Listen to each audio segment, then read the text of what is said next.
Muy buenos días, muy buenas tardes a todos. Bienvenidos a este ciclo de conferencias que estamos organizando con motivo del Día del Médico Veterinario Zootecnista. Sean todos bienvenidos. Doctora Laura Arbizu, bienvenida. Un placer, como siempre tenerla aquí con nosotros. Vamos a dar inicio a esta segunda plática que va a estar a cargo de la doctora Laura Arbizu con el tema obligaciones y responsabilidades del médico veterinario zootecnista. Déjenme platicarles que la doctora Laura Arbizu es médica veterinaria zootecnista y licenciada en Ciencia Política y Administración Pública por la UNAM. Es maestra en Administración Pública por el Instituto Nacional de Administración Pública y además es doctora en Alta Dirección. Es diplomada en Gestión de Calidad en instituciones de salud y en políticas públicas y gobierno local. Además, la trayectoria profesional de la doctora la ha desarrollado en el ámbito gremial de la medicina veterinaria y con otros cuerpos colegiados de profesionistas. A nivel estatal, en la Dirección General de Zoológicos de la Ciudad de México del entonces Gobierno del Distrito Federal, y durante 15 años estuvo a cargo de la Coordinación General del Consejo Técnico Consultivo Nacional de Sanidad Animal, que es un órgano asesor del Gobierno Federal en programas de sanidad, bienestar y producción animal. Desde agosto del año 2014 es profesora de licenciatura y posgrado en el área de gestión y legislación en salud pública, en ética profesional, políticas públicas en salud pública y en la Facultad de Medicina Veterinaria y Zootecnia, donde además es electa como consejera técnica y a nivel universidad también es consejera universitaria. Ha publicado como autora y coautora libros, artículos científicos y de difusión sobre temas variados en legislación y administración pública. Sin más, doctora Laura, bienvenida. Nos da mucho gusto que esté con nosotros y espero que este tema de bastante interés para el gremio sea muy exitoso este evento. Muchas gracias.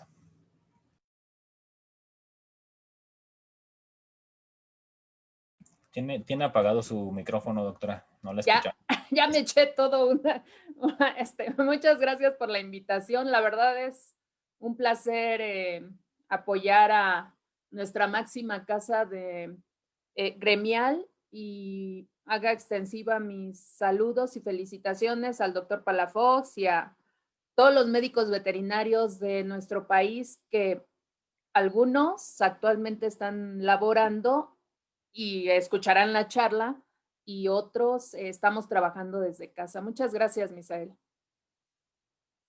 Entonces, bueno, compartiremos la pantalla. ¿Ya se ve ahí? Perfecto, ya nada más si la hace grande. Excelente, ya quedó muy bien. Ok, es una charla breve que vamos a dar. Algo de lo que me costó un poco de trabajo fue ver cómo ordenar la información. Entonces, es un panorama general, pero todo profesionista debemos saber, conocer y sobre todo desde el ámbito en el que estemos. Entonces, vamos a empezar con un panorama general actual de lo que es nuestra profesión. Estas cifras que les voy a presentar son unas estadísticas que tiene la Dirección General de Profesiones. Están actualizadas a 2012. No encontré la información, al menos a 2018, pero nos da un panorama de las principales instituciones que imparten la carrera de médico veterinario o médico veterinario zootecnista. Pues vamos a ver que hay varios programas que la Secretaría de Educación Pública tiene registrados. Y aquí vemos las principales universidades: la Universidad Nacional Autónoma de México, la Universidad Autónoma de Nuevo León, Aguascalientes, Estado de México, Baja California, Tamaulipas y la Universidad Veracruzana.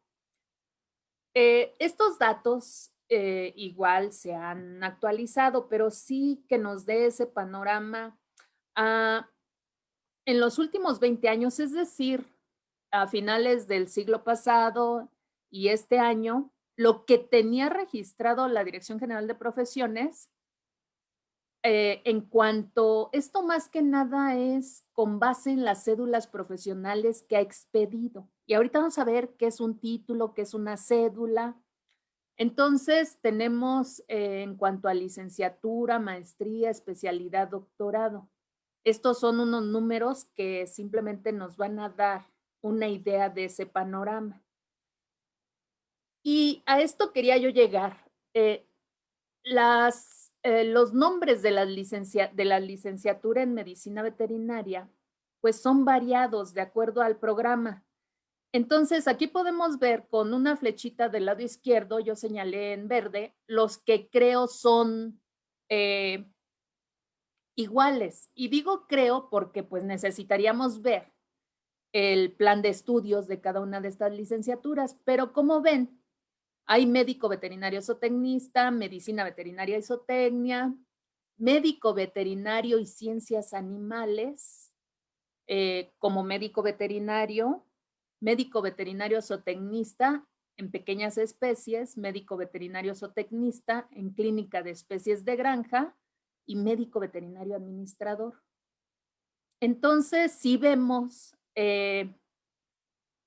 aun cuando nos llamaríamos médico veterinario, pero hay variados tipos de programas, de planes de estudios que finalmente registra la Secretaría de Educación Pública.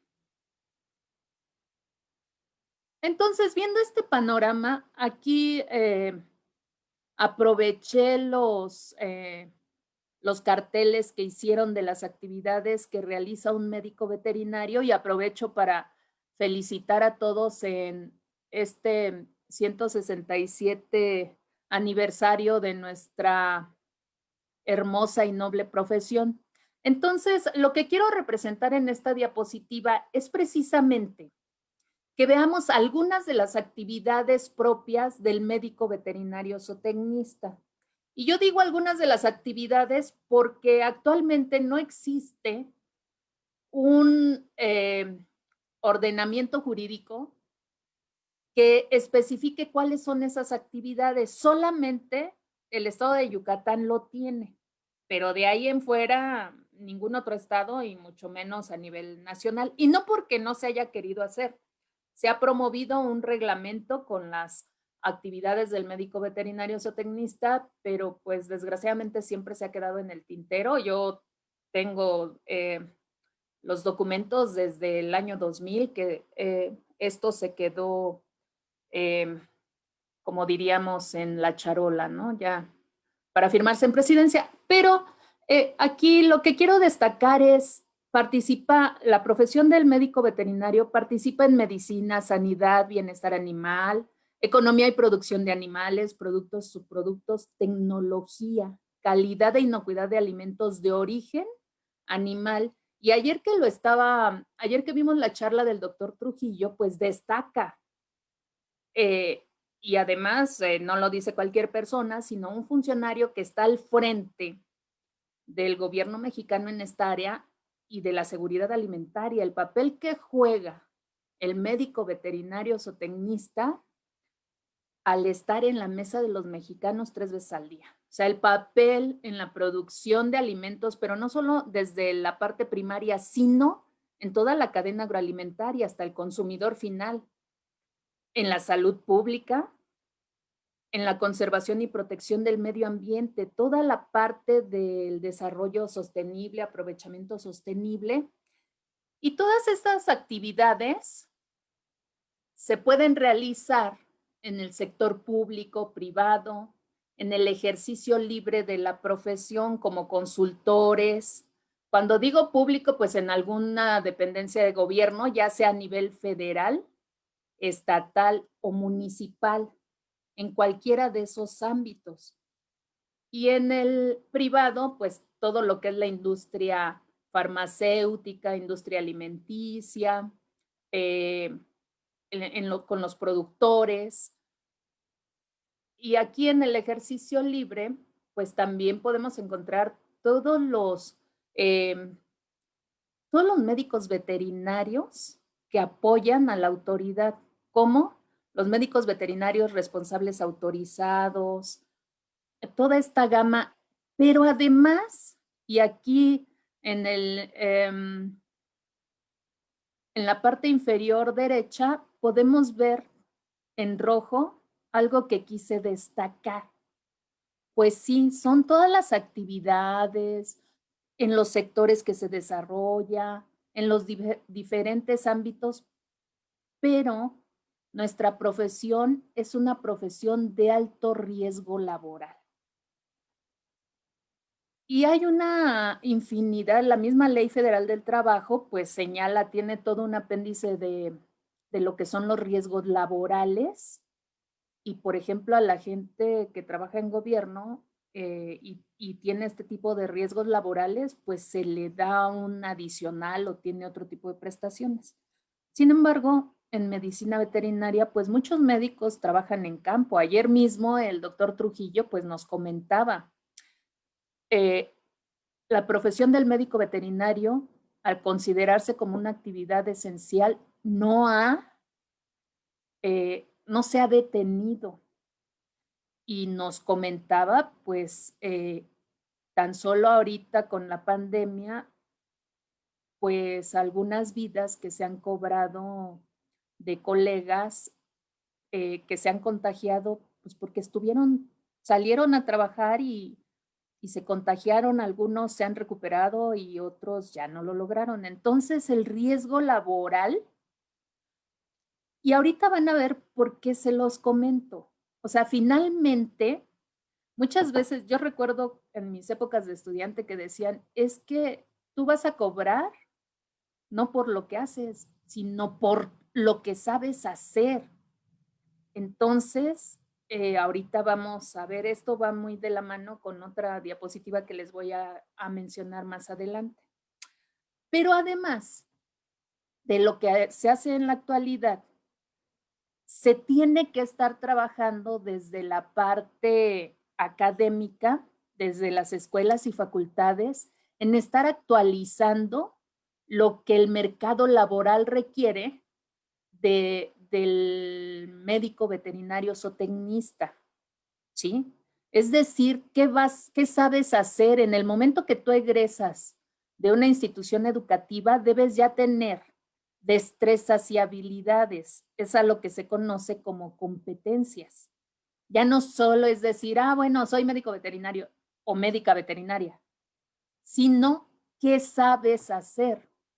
Entonces, al menos aquí, no importa dónde vayas a trabajar, si a nivel internacional, o sea, en empresas transnacionales, nacionales o como emprendedor, sino que debe estar asociado las destrezas y habilidades técnicas con los valores ético y sociales. Aquí solo pongo un ejemplo de algunos de estos valores. En cuanto a las habilidades y destrezas, pues destaco en rojo que la legislación veterinaria y la ética son indispensables que sepamos hacerlas y conocerlas.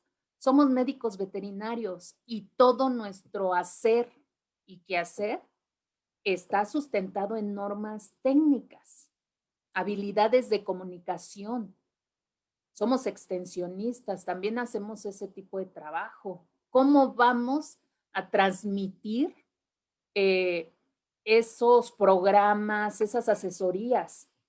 Pero adicional a la parte del conocimiento técnico, a la ética profesional, también es contar con diferentes tipos de capacitaciones o capacidades, visualizar y resolver problemas, aprender a aprender, es decir, cada quien va construyendo su propio perfil profesional. Y muchas veces tenemos que desaprender para volver a aprender, pensar estratégicamente. Tenemos tendencias, actualmente, por ejemplo, la tendencia mundial de una salud es pensar estratégicamente, de manera integral, aprender a emprender, trabajar en equipos multidisciplinarios e interdisciplinarios, es decir, con otras profesiones, pero también de nuestra propia profesión en diferentes áreas. Eso es interdisciplinario. y adaptarse a los cambios de contexto organizacional, sanitario, estructurales. Ahorita estamos en una de esas etapas. Hemos tenido que adaptarnos. Y todo esto adicional a tener creatividad para innovar, ¿sí? Para resolver. Somos una profesión que no nos podemos quedar estancados porque el conocimiento científico avanza la tecnología, entonces tenemos que estarnos actualizando continuamente. Y esta gráfica es a la que yo quería llegar. Con todo eso que hacemos, con esa actualización que tenemos que estar continuamente, encontré estos datos que son de la Encuesta Nacional de Ocupación y Empleo de la Secretaría de Trabajo y Previsión Social en conjunto con el INEGI y nos reflejan la información del primer trimestre de 2020. Entonces, aquí en la parte inferior en rojo podemos ver aquí todas las áreas de las ciencias biológicas. Y en la parte inferior viene veterinaria, profesionistas ocupados, 79,965. 80% hombres, 20% mujeres. Estamos hablando ya de el mercado laboral activo. Y con un promedio mensual de ingreso mensual de 10,865 pesos. Entonces diríamos 10,000, o sea, ni siquiera 11,000 pesos.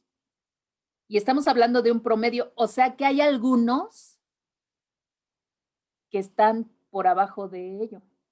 Por los que están por sobre los 11,000, pues aún sigue siendo poco con todo ese riesgo, con todo ese conocimiento, pero hay muchos, como este es un promedio, pues hay muchos que están por abajo de esta cantidad que aquí se manifiesta. Entonces, esto va muy de la mano con lo que ayer veíamos que presentó el doctor Ernesto Ávila. Finalmente, la profesión del médico veterinario o médico veterinario zootecnista, médica veterinaria, es un servicio profesional. Lo que vendemos es servicio profesional, ¿sí? Entonces, es un trabajo continuo y constante que tenemos que hacer.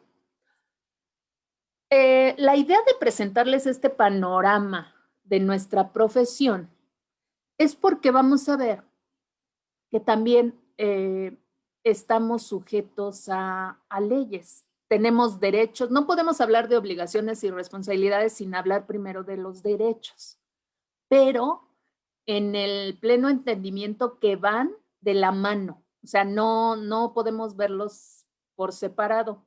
Y yo quiero empezar con esta diapositiva de Marco Tulio Cicerón, que fue un filósofo, escritor, orador romano, senador, que inicia con la frase de si quieres aprender, enseña. Y de hecho, hay una frase que alguna vez me dijo el doctor Eduardo Telles y es quien enseña aprende 2 veces. Y nos la pasamos aprendiendo toda la vida.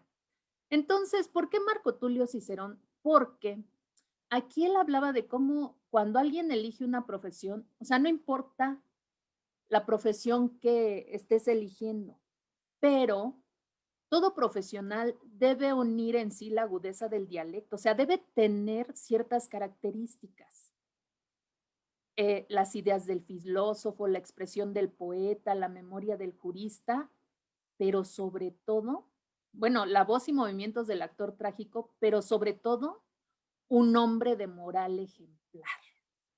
Entonces vemos que el conocimiento técnico va ligado a esa ética profesional, a esa moral, a esa sociedad a la que servimos. Vamos a iniciar con los derechos. ¿Cuáles son los derechos de todo profesionista? Aquí obviamente lo estamos enfocando al médico veterinario zootecnista y a las médicas veterinarias zootecnistas.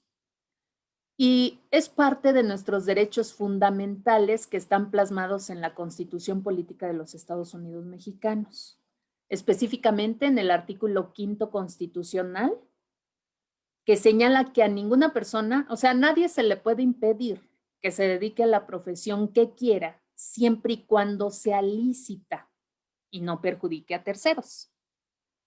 Y también señala, nadie puede ser privado del producto de su trabajo sino por resolución judicial.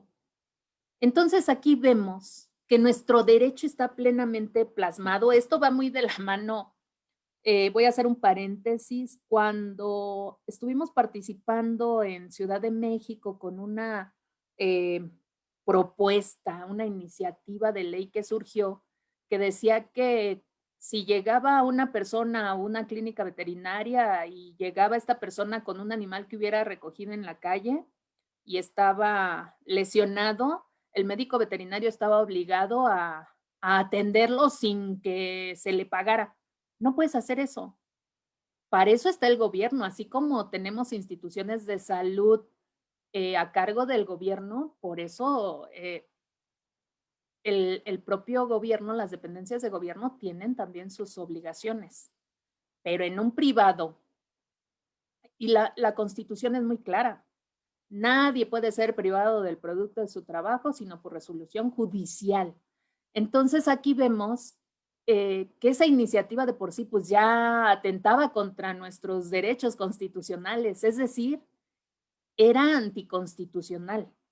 Pero bueno, eso es lo importante de que conozcamos cuáles son nuestros derechos, cuáles nuestras obligaciones, porque si no, digo, eso nunca hubiera prosperado,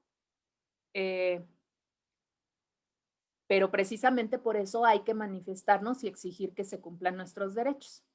Pero también este artículo constitucional señala que la ley determinará en cada estado cuáles son las profesiones que requieren título para ejercer, las condiciones que deben llenarse para obtenerse, o sea, para obtener ese título, y qué autoridades lo van a expedir.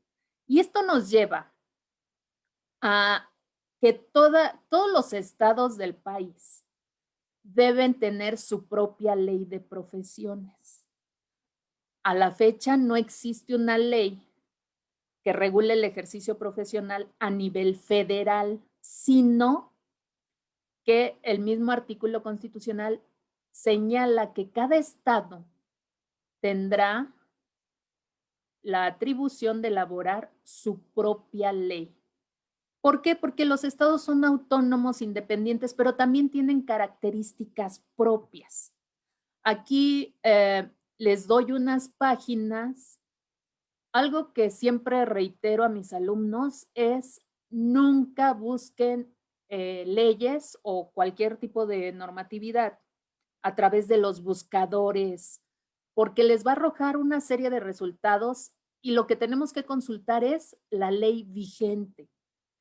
Aquí les doy ya en específico el link de la página de la Cámara de Diputados, donde van a ir directamente al apartado de leyes estatales y ya se van al estado donde lo quieran consultar y ya entran directamente y les va a dar el ordenamiento jurídico vigente. Otra opción es la página de ordenjurídico.gov, esta la administra la Secretaría de Gobernación. Y aquí, de hecho, si entran ustedes a la página, les va a dar este menú del lado izquierdo. Simplemente le dan clic aquí en ámbito estatal y de la Ciudad de México. Y les va a aparecer, les va a desplegar todos los escudos. Y ya entrando al estado, ya pueden buscar la ley. O sea, el principio fundamental es consultar lo vigente. Entonces, en términos generales, ¿qué es lo que incluyen estas leyes estatales de profesiones? Como ya les comentaba, lo que van a hacer es regular el ejercicio profesional. Es decir, ahí vamos a encontrar los derechos y obligaciones de todos los profesionistas y de las instituciones públicas que van a dar este servicio. Entonces, empezaré por la parte izquierda. Nos va a señalar qué es un título, quién lo expide, cuáles son las instituciones educativas oficiales, la cédula. Entonces, aquí vemos que el título lo va a expedir una institución educativa una vez que la persona haya cumplido con los requisitos, es decir, sus créditos, su servicio social y su modalidad de titulación. De hecho, es en estas leyes de profesiones donde señala que el servicio social es obligatorio para los estudiantes y también para los profesionistas. A los profesionistas cuando hay emergencias, etcétera. Entonces, aquí para los estudiantes incluso señala que debe ser, no puede ser menor de 6 meses ni mayor de 2 años. Por eso, el tipo de horas y demás, o sea, ahí ya viene una serie de especificaciones. Una vez que ya se obtuvo el título,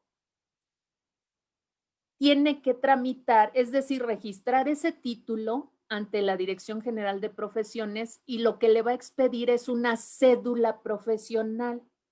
Es ese reconocimiento que te da el Estado para que tú puedas ejercer esa profesión. ¿Por qué? Porque a través del título se te está reconociendo que ya cumpliste con este requisito. También nos va a detallar qué es el ejercicio profesional.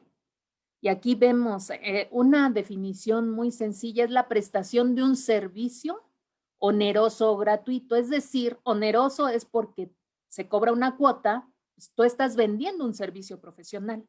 O gratuito, pero cuando decimos gratuito es porque tú lo estás decidiendo, no porque te lo están exigiendo.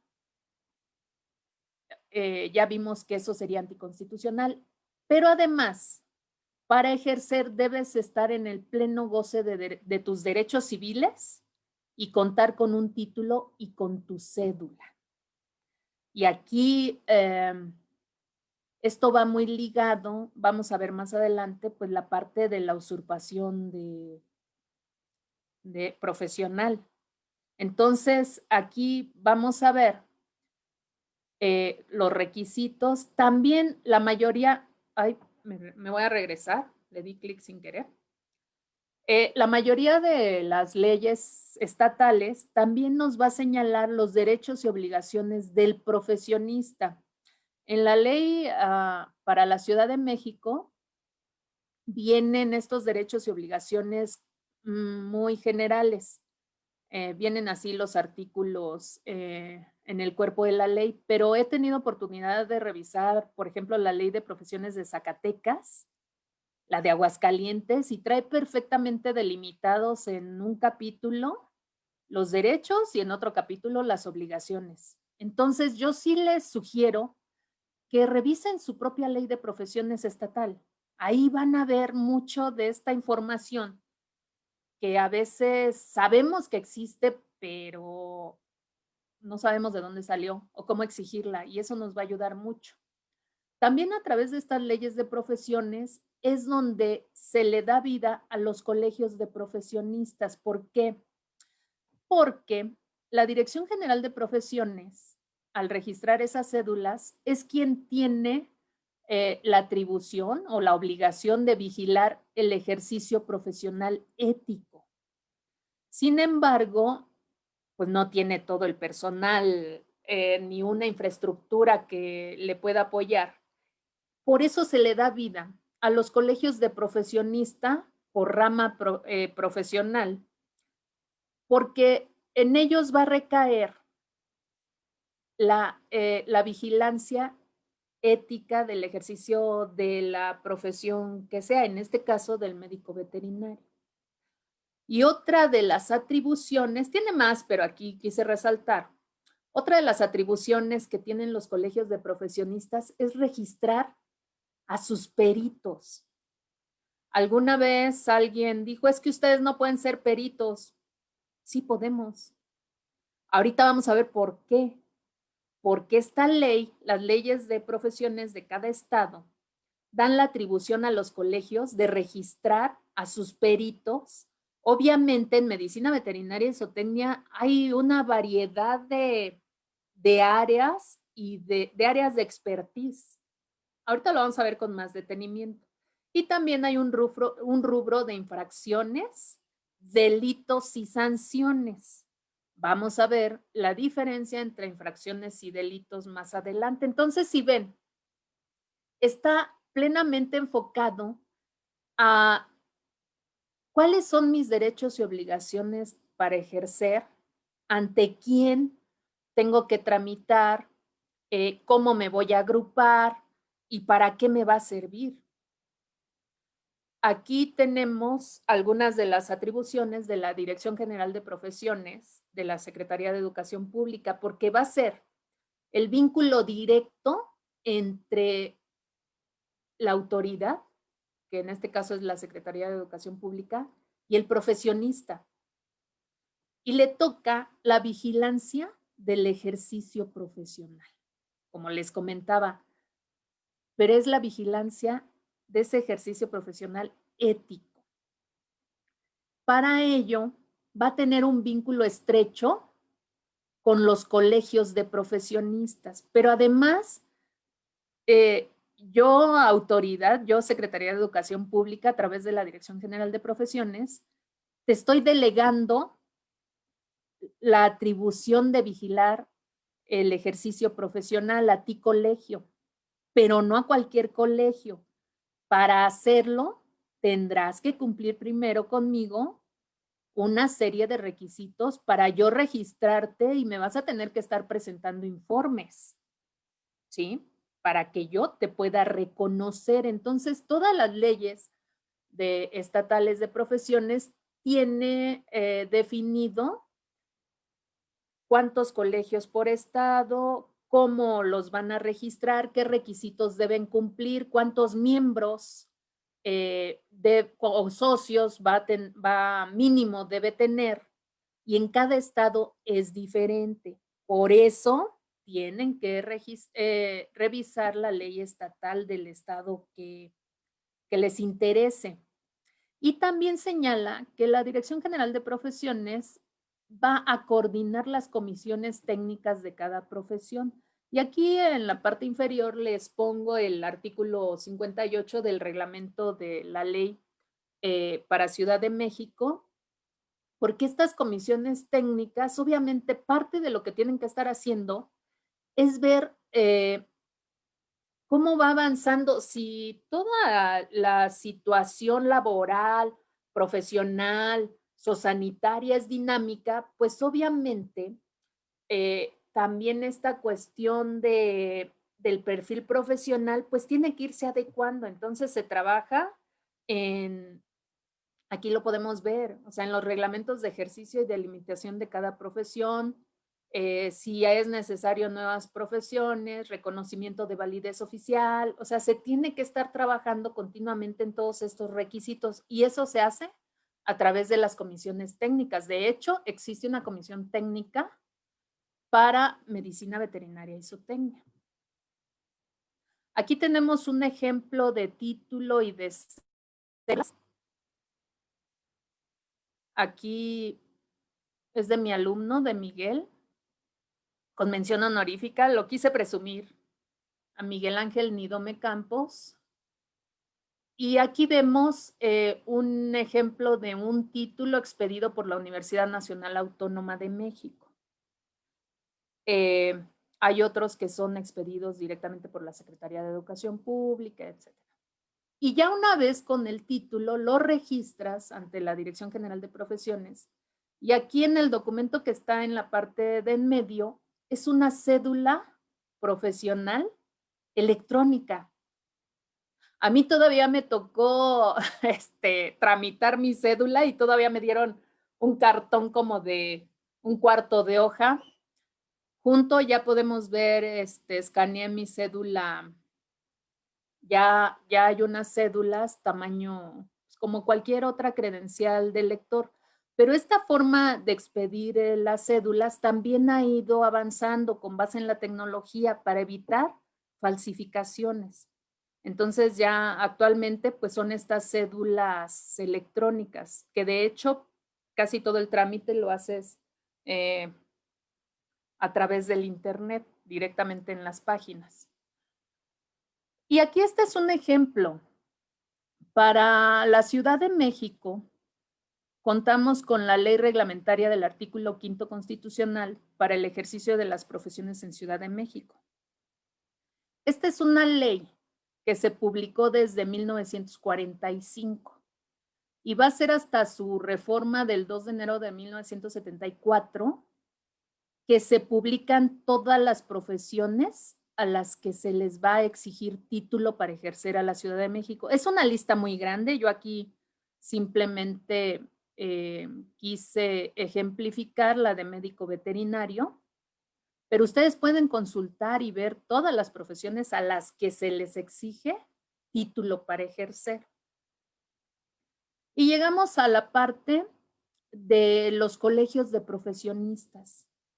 En nuestro ámbito gremial, la estructura a nivel nacional la tenemos ejemplificada, la tenemos dada por la Federación de Colegios y Asociaciones de Médicos Veterinarios o Tecnistas, que es la que va a agrupar a todos los órganos, ya sean colegios estatales de médicos veterinarios y asociaciones de especialistas. La federación como tal empezó a funcionar en 1995, pero no significa que en ese año se creó. Tiene muchos años antes, algunos aquí tenemos en la página que desde 1968 funcionaba como Colegio Nacional de Médicos Veterinarios. Sin embargo, ahí la Dirección General de Profesiones hizo la recomendación de que tenía que llamarse federación. ¿Por qué? Porque afiliaba a personas morales, es decir, a asociaciones civiles. Y un colegio lo que tiene que afiliar son personas físicas. Por eso se le hizo el cambio de denominación. Entonces, si ven, y la verdad yo les puedo decir algo, somos de los gremios mejor estructurados, mejor organizados del país.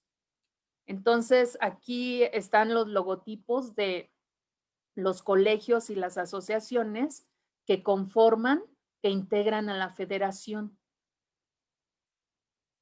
Y cada uno, ya vimos que los colegios estatales pues tienen sus atribuciones con base en las leyes de profesiones y las asociaciones de especialistas son asociaciones civiles y están enfocadas a la educación continua, a la actualización técnico-científico y ahí es por áreas de especialidad o especie. Y esto es lo que les comentaba, todos podemos ser peritos en medicina veterinaria o en algún área específica de la medicina veterinaria. ¿Por qué? Porque las leyes de profesiones les dan la facultad a los colegios de registrar a sus peritos ante el gobierno federal. Y aquí vemos la definición.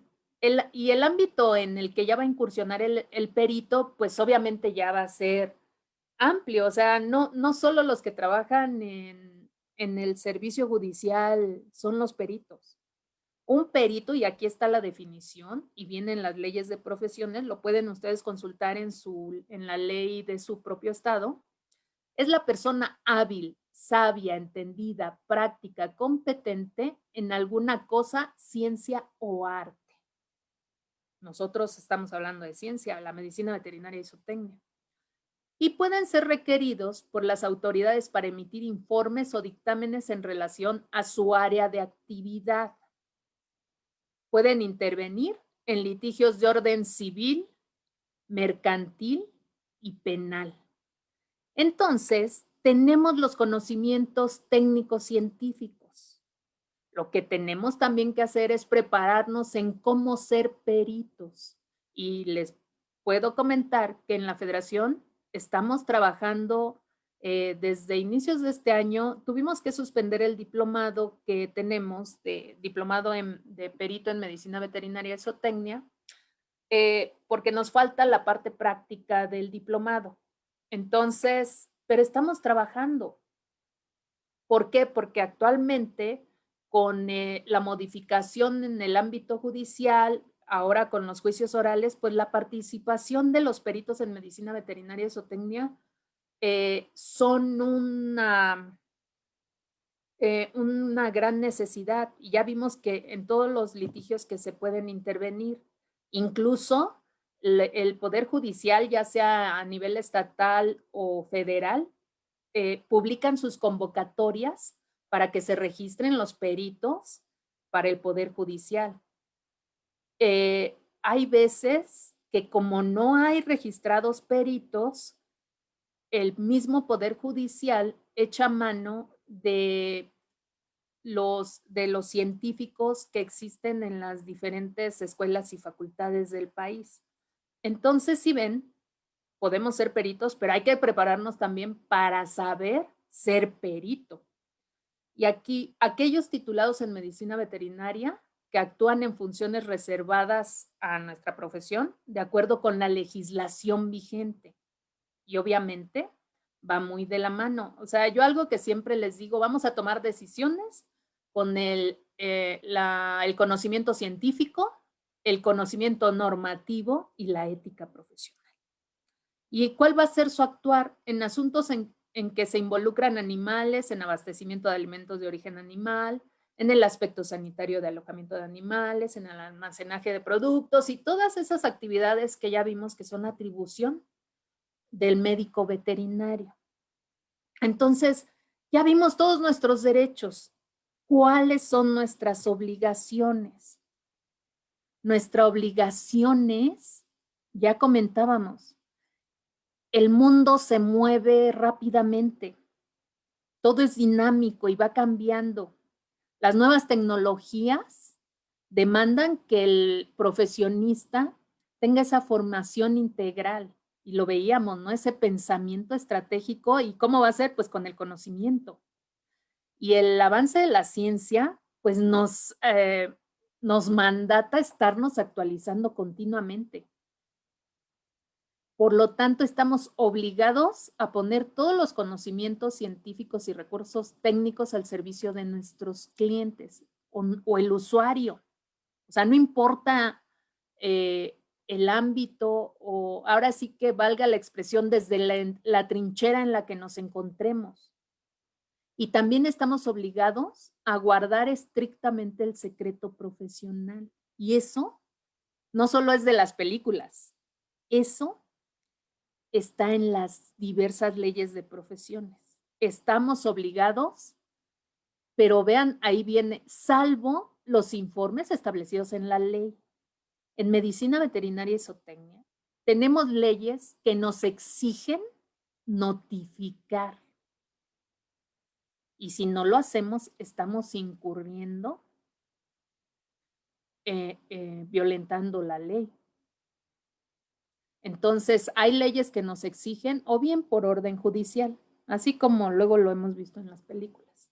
Entonces, somos una profesión, como todas, que debemos guardar el secreto profesional, pero si la ley nos exige notificar o informar, tenemos que hacerlo. Entonces, ya vimos nuestros derechos, nuestras obligaciones, cuál es nuestra responsabilidad o qué tipo de responsabilidades tenemos. Para esto, primero quiero, bueno, es después de esta, ¿qué es responsabilidad? Aquí hay algunas definiciones. Calidad de responsable. Pues sí, es como cuando les pregunta uno a los alumnos la definición de salud, ausencia de enfermedad. Bueno, sí, calidad de responsable. Es deuda, obligación de reparar y satisfacer por sí o por otro a consecuencia de un delito, de una culpa o de otra causa legal. O sea, ya vemos que aquí ya es algo más completo y de hecho intervienen ya circunstancias legales. Pero hay otra definición, cargo u obligación moral que resulta para uno del posible yerro en cosa o asunto determinado. Entonces, encontramos moral. Y esto va relacionado, aunque no es lo mismo moral y ética, pero ya nos está dirigiendo hacia esa parte de los valores. Y entonces tenemos que una responsabilidad profesional la podemos ver desde dos ámbitos, pero son dos ámbitos que van de la mano. La responsabilidad ética y una posible responsabilidad legal. Por eso es importante, y esto se los comento porque muchas veces